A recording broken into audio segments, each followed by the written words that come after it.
ஆண்டவரும் இரட்சகருமாகிய இயேசு கிறிஸ்துவின் இனிய நாமத்தில் உங்களை யாவருக்கும் அன்பின் வாழ்த்துக்களை தெரிவித்துக் கொள்கிறேன். அருமையான தேவ பிள்ளைகளே, new day new hope daily devotion மூலமாய் இந்த நாளில் கூட உங்களை சந்திப்பதில் நான் மிகுந்த மகிழ்ச்சி அடைகிறேன். அல்லேலூயா.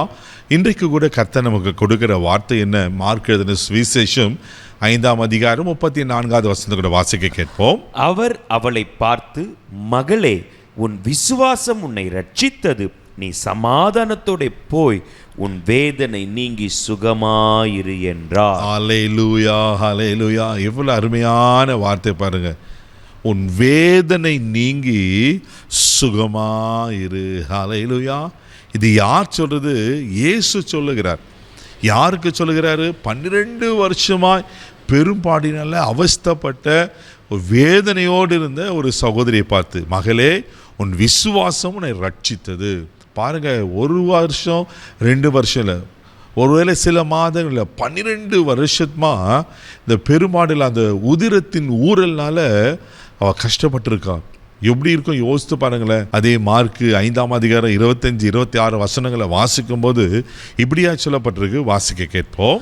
அப்பொழுது 12 வருஷமாய் பெரும்பாடு உள்ள ஒரு ஸ்திரீ அநேக வைத்தியர்களால் மிகவும் வருத்தப்பட்டு தனக்கு உண்டான எல்லாவற்றையும் செலவழித்தும் சற்றாகிலும் குணமடையாமல் அதிக வருத்தப்படுகிற பொழுது, பாருங்களேன், நிறைய பணத்தை செலவு பண்ணி பல வைத்தியர்களை பார்த்து ஒரு பிரயோஜனமே இல்லை. இங்கே வசனம் அப்படிதான் சொல்லப்பட்டிருக்கு.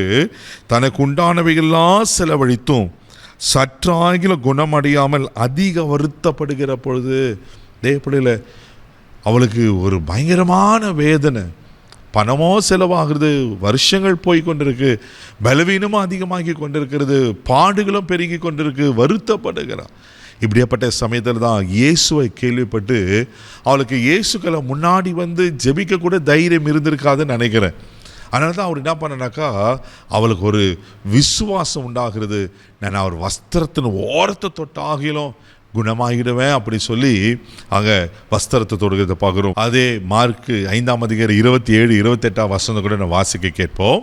இயேசுவை குறித்து கேள்விப்பட்டு, நான் அவருடைய வஸ்திரங்களை ஆகிலும் தொட்டால் சொஸ்தமாவேன் என்று சொல்லி ஜனக்கூட்டத்துக்குள்ளே அவருக்கு பின்னாக வந்து அவருடைய வஸ்திரத்தை தொட்டாள். ஆமென், ஆமென். பாருங்க, நான் வஸ்திரத்தை ஓரத்தை தொட்டாது எனக்கு சுகமாயிடும்னு ஒரு பெரிய நம்பிக்கை, விசுவாசம். பாருங்க, வஸ்திரத்தின் ஓரத்தை தொடுறா. நடக்கிறது என்னன்னா, 29வது வசனத்தில், உடனே அவளுடைய உதிரத்தின் ஊரல் நின்று போயிற்று. ஹல்லேலூயா. அந்த வேதனை நீங்கி ஆரோக்கியம் அடைந்தது. அவள் தன் சரீரத்தில் உணர்ந்தாளாம். தேவ பிள்ளைகளை, இன்னைக்கு ஒருவேளை நீங்கள் என்ன பலவீனத்தோடு இருக்கிறீங்க, எப்படிப்பட்ட கிரானிக் டிசீஸில் இருக்கலாம், இன்னைக்கு ஆண்டவர் நிச்சயமாக உங்களுக்கு சுகத்தை கொடுக்க போகிறார். ஆனால் நீங்கள் ஒன்று செய்யணும், விசுவாசிக்கணும். ஆண்டவர் என்னை சுகமாக்குவார், ஆண்டவர் என்னை விடுதலை தருவார், ஆண்டவர் என்னை ஆசீர்வதிப்பார், ஆண்டவர் என் பலவீனத்திலிருந்து என்னை மாற்றுவார் என்று நீங்கள் நம்பும்போது, விசுவாசிக்கும் போது ஆண்டவர் நிச்சயமாக அற்புதங்களை செய்ய உண்மையில் தேவனாக இருக்கிறார். தேவ பிள்ளையில் சோர்ந்து போகாதீங்க. 12 வருஷம் பெரும்பாடுனால கஷ்டப்பட்ட அந்த ஸ்திரியை, ஆமென், வஸ்திரத்தை ஓரத்தை தொட்ட போது அற்புத சுகத்தை கொடுப்பாருன்னா உங்களை கைவிட்டுவாரா? உங்களை கைவிட மாட்டார். எப்படிப்பட்ட வருத்தத்தினை, எந்த காரியத்தை வருத்தப்பட்டு கொண்டிருக்கிறீங்க, ஆண்டவர் இன்றைக்கு உங்களை சுகமாக்குவார். இந்த வசனம் ரொம்ப அழகாக இருக்குது. அந்த வேதனை நீங்கி ஆரோக்கியம் அடைந்ததை தன் சரீரத்தில் உணர்ந்தாலும் இன்றைக்கி கர்த்தர் அதை செய்ய போகிறார். உங்கள் சரீரத்தில் நீங்கள் பார்க்க போகிறீங்க, உங்கள் மனசில் பார்க்க போகிறீங்க, உங்கள் வேதனை எல்லாம் நீங்கள் போகிறது. கர்த்தர் உங்களை ஆசீர்வதிக்க உண்மையில் இருக்கிறார். கண்களை மூடி நம்ம ஜெபிக்கலாம். தகப்பனே, உமக்கு நன்றி சொல்லி துதிக்கிறோம்ப்பா, அம்மா ஸ்தோத்திரப்பா. ஆண்டவரே, வேதனை நீங்கி அப்பா உமக்கு ஸ்தோத்திரம் ஆரோக்கியம் அடைந்தது போல் இன்றைக்கு இயேசுவின் நாமத்தில் யாருக்குள்ளே எப்படிப்பட்ட சரீர வேதனைகள் இருக்கோ, மனசில் வேதனைகள் இருக்கோ, ஆண்டவரே உங்கள் சுகமாக்கிற வல்லமை இப்பொழுது வெளிப்படுவதாக ஜெபிக்கிறப்பா. ஆண்டவரே, சரீரத்தில் இருக்க எல்லா பலவீனங்கள் இயேசுவின் நாமத்தில் சுகத்தை, ஆரோக்கியத்தை நான் பேசுகிறேன்ப்பா. அப்பா நமக்கு ஸ்தோத்திரம். எல்லா வேதனைகள் நீங்கட்டுங்க அப்பா, நீங்கட்டும். மனசுலையும் ஆறுதல் படுத்துங்க, தைரியப்படுத்துங்க அப்பா. எல்லா வியாதியின் கூறுகள் இயேசுவின் நாமத்தில் செயலற்று போக முடியாது ஜெபிக்கிறோம். இந்த நாள் முழுதும் கரம் பிடித்து நடத்தும் உங்கள் தெய்வீக பாதுகாப்புக்கு ஒப்பு கொடுக்குறேன்.